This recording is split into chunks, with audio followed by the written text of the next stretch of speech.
To Jimmy Haslam, I want to congratulate you for getting one of the marquee organizations in professional football right now. To Randy Lerner, I want to wish you farewell because, the way you got the Cleveland Browns is like, I'll put it this way. You just got them. You didn't want them. They were just given to you by your father. Rest in peace because your father was a great owner. You just giving them. I mean, it'd be like me if say I was married and had a kid and my wife died, I would be left with the child. Would I want the child? Hell no. But I would be left with them. That's you with the Cleveland Browns. So I wish you farewell, all the luck in the world with your soccer team, which you showed more interest in. You seemed a lot more interested in that than the Cleveland Browns have. We already know, blah, blah, blah. Jimmy Haslam, this is the Cleveland Browns organization that's rich in storied history in the NFL right now, and I know you from watching you on TV, this and that. You have the moxie, you have, what do you call it, you want to make this team, I can't think of the words right now. I'm almost like Obama, but you have the drive, you have the motivation, you want this team to succeed. And I can tell, as Chris Mortensen said, the Browns have the most dynamic owner in the NFL right now, and I know by looking at your past history, this Browns team is going to be on top for not 2, not 3, not 5, but for 10 to 20 years to come. It's going to be the pillow organization of the NFL. We're going to go from doormats to fucking pillar. And I want the rest of the NFL to take notice right now. With the youngest roster in the NFL right now, I know people can say, who's younger? Say who's younger? Brandon Wheaton is 29 years old. You take away him, we're way younger than St. Louis. However, you take away him, that means we're stuck with Colt McCoy, which means we are going from a 12-win team down to a 2-win team. We can't do that. Brandon Wheaton is a beast. Man, who the hell would not draft a quarterback based on him being 28, 29 years old? Kurt Warner didn't come in the NFL till he was 28 goddamn years old, and he's a Hall of Famer. So, the Cleveland Browns right now, with the talent that they have right now, notice the receivers are catching the ball right now, this and that. Josh Gordon, Greg Little, Jordan Norwood. Then we got the other guy, Josh Cooper. We got Massaquoi, Josh Cribbs, Trent Richardson. After him watching Montario Hardesty hit the hole quick, when instead of him doing a little dance behind the line of scrimmage like this, Trent Richardson, he's got to head upfield now. That's going to make Trent Richardson a better running back right now. And you watch how great he runs against the fucking Colts this Sunday. The Cleveland Browns are going to be the most dominant organization right now with the tutelage of Jimmy Haslam right now. And the talent that they have assembled on this fucking team, that the rest of the NFL is going to hate us. They're going to fucking hate us now because the Browns are fucking back. And I'm going to tell you something right now. Making the playoffs is not out of the reach this season. Believe me when I tell you. We're 1-5 right now. If we win 5 of our next 6 games, that makes us 6-6. Do you realize it? Do you realize that? Do you realize that? I predict by December 12th, we will be tied for first place in the division. Right now, the Ravens lost Ray Lewis. You cannot replace a Ricky Bertier. And you definitely cannot replace the second greatest defensive player in the history of NFL football. No, it's not Reggie. Reggie White was great. He may be, but he may be tied with Ray Lewis.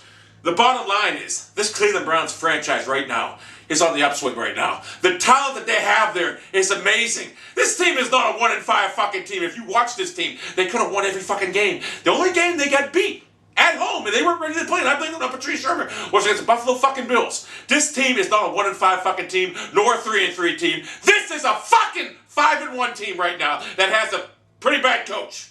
Now, I suspect that if Shermer has a good showing, which I believe he's capable of, he may stay on as coach right now. Like I said, I think Jimmy Haslam is smart enough to realize that if you can't get a marquee coach like a Cowher or a Gruden, or I know you want to bring in Saban, now the rumors I've been hearing, that you're going to keep Sherman. We're not just going to bring in another guy like a Castillo or another hot coordinator. We're not going to do that. And the Pittsburgh Steelers, let me explain something to you guys right now about the Pittsburgh Steelers. They're on the decline, they're old, this and that. They go through this period every 20 years. They did it in the 80s where they sucked, and then they started getting good in the 90s again, now look at them. But they're on the decline right now. But I'm going to tell you something about the Steelers. Me being a Browns fan, I hate the team. I don't hate the players, I hate the fans. Some of them, you live where I live, where there's Steelers fans all over the place, you hate them. But I respect that fucking team. Because they do nothing but win. It's a fucking elite pillow organization up to the New England Patriots. They are the fucking bookmark for a fucking NFL franchise. They're on the decline now, but I suspect in 2 or 3 more years, they'll get it going again. It took about 5 years in the 80s. Maybe 3 or 4 years, they'll get it back going again. And the rivalry will be reborn with the fucking Pittsburgh Steelers and the Baltimore Ravens and the Cincinnati Bengals. They're doing good now, but we beat them. The Cleveland Browns are back in the rest of the fucking NFL. You take fucking notice because we're no longer a fucking doormat. Jimmy Haslam will not let that happen. And with the talent they have assembled on this fucking team right now, there's no fucking way that this team will be looked down on anymore. Teams are going to be fucking hating us. And if I was a coach coming to Cleveland right now, you know what I'd tell my players? I would tell them straight, I want everyone to talk about us. I want every fucking news outlet to lead off with the Cleveland Browns, how physical, how great they are. That's what I want to instill in my fucking players. I want every organization out there, every publication, every magazine out, everything to revolve around the Cleveland Browns. I want to be talked about. I want to be hated by everybody because we're so fucking good, so much more elite, above everybody else. That's what I want. Now, Jimmy Haslam, I am available to coach. I am 43 years old right now, and I work at a bargain price right now, and I guarantee you, I will put not a playoff contender, I will put a Super Bowl caliber team, and I will coach them to the Super Bowl, because players feed off my charismatic fucking personality. I can do it, Jimmy Haslam, Mr. Haslam.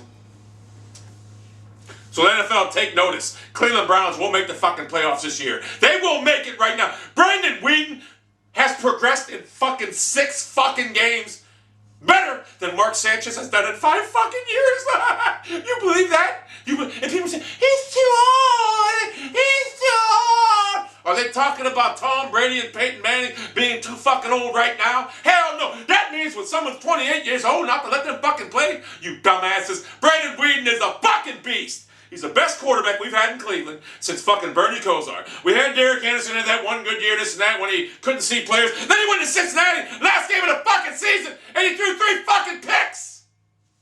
And they blew our playoff chances. We finished 10-6, and the fucking Indianapolis Colts laid down. they laid down last game of the fucking season because they were already clinched the playoff spot, and we didn't get in to do damage. Well, guess what? We have a fucking team right.